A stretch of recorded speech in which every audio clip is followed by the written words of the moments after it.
Hi everyone, Dr. John Campbell again talking about the COVID vaccine.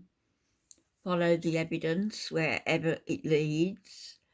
And if you saw the other video where he was discussing with Neil Oliver the escalation in deaths, that combined with the COVID vaccine, which was never efficiently tested, never sufficiently tested, makes one wonder, doesn't it?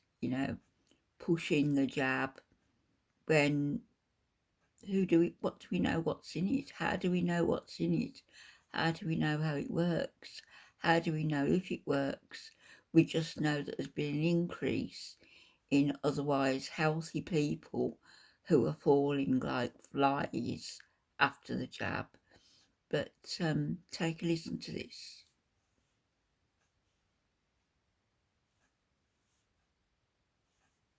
A warm welcome. Just a brief evening update for Wednesday the 25th. I wanted to bring you this sort of hot off the press. It's from the Joint Committee on Vaccination and Immunisation. And basically what they're saying is, as from the 12th of next month, healthy under 50s are not going to be eligible for COVID vaccination in the UK. Some might say this is a sensible targeting of resources as we move towards endemicity. Others might suggest it's frantic backpedalling. The report is written in very positive language about this move to a more rational distribution of resources. Nothing about side effects, nothing about adverse reactions, nothing about change in risk-benefit analysis. Some of you might find what I'm about to say fairly pathetic. But let's do it anyway. JVCI makes interim recommendations, and we can expect these to be taken up by the government, of course.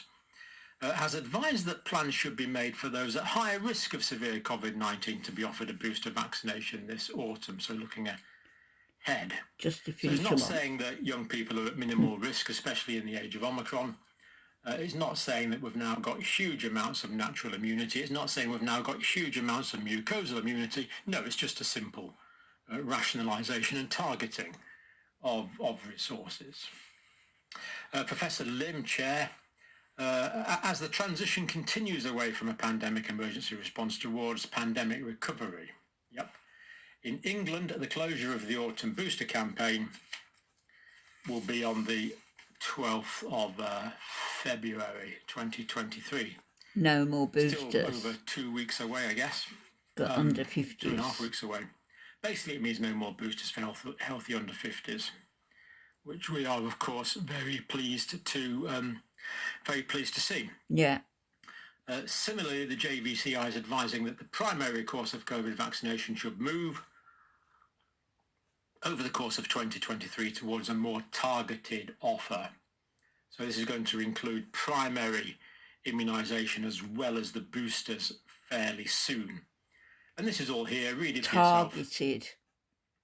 It's just put in language which makes everything sound so positive. There's no mention of anything negative. It really does strike me as being, it's not written in a genuine way as far as I can see, but there we go. Now, the current recommendations in the UK, there's also another document here that is linked to COVID vaccination programme. This is actually the official document. Blood clotting, myocarditis and pericarditis in Guillain-Barré syndrome. I guess it's not any longer possible to ignore these adverse reactions. What's the word that describes it? There's a word they use. Rare, that's it, these rare reactions.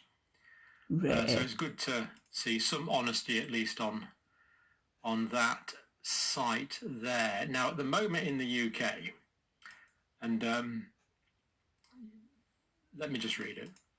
COVID vaccinations in the UK. Everyone aged 5 on or before the 31st of August 2022 and over can get a first and second dose of the COVID-19 vaccine. At the moment, in my country, you can take a perfectly healthy child in to see a professional healthcare advisor, healthcare practitioner, and they will inject a healthy 5-year-old child with a messenger ribonucleic acid vaccine. That is the current position in my country at the moment. Disgraceful. I'm not allowed to disagree with this. But you do. I merely report it. There you go. That's the advice there from my government. Enough of that. Now, Denmark, of course, is ahead of the curve somewhat, as usual. Here's the Danish government site. They've already actually adopted this position. Very kind of the Danish authorities, of course, to make full copies available of their documentation in English. Saves me using Google Translate. We recommend vaccination of people aged 50 years and over, as well as selected risk groups, so ahead of the game.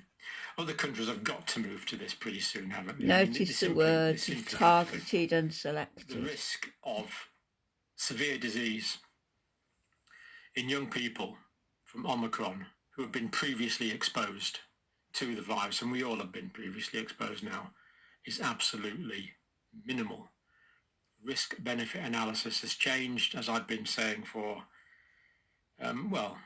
now what we're for over a year now.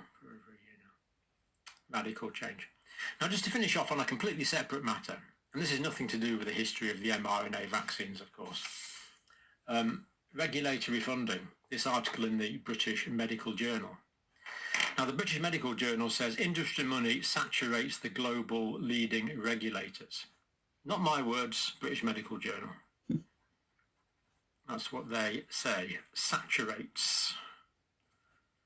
And here we have a table in. I'm aware you won't be able to see this, so I'm going to read some of the salient points about industry money. Proportion of the budget derived from industry. So this is it here. So Australia, it's 96%. Europe, it's 89%. United Kingdom, it's only 86%. So that means in the United Kingdom, 86% of the regulators' money comes from industry. And I don't imagine it's shoemaking industry, do you? No, pharmaceutical. In the United States, it's actually quite a bit lower. It's only 65%. Now, of course, no one's saying that the fact that Australia get 96% of the money, that the Europe get 89% of the money, that the UK get 86% of the money, that Japan gets 85% of the money, that the US regulators get 65% and Canada only 50.5%. No one's saying any of these huge percentages have any influence on their decision making, of course. We merely report what is in the British Medical Journal. Various other things there. The BMJ has kept this in the public domain, so check it out for yourself. So there you go. If there was anyone here that wants to rush out and get a vaccine, who's healthy below the age of 50 before the expiry time in the UK, you've got till the 12th of January. I won't be rushing. You won't be recommending My last either. vaccine was on it was November 2021. I haven't had one since then. Can't tell you what to do, of course, but I haven't had one since 2021. So there we go. Change from the JVCI, all in very positive language, as they move towards consolidation and targeting. I'll leave you to make what you like of that, but thank you for watching. Thank you. Very valuable information.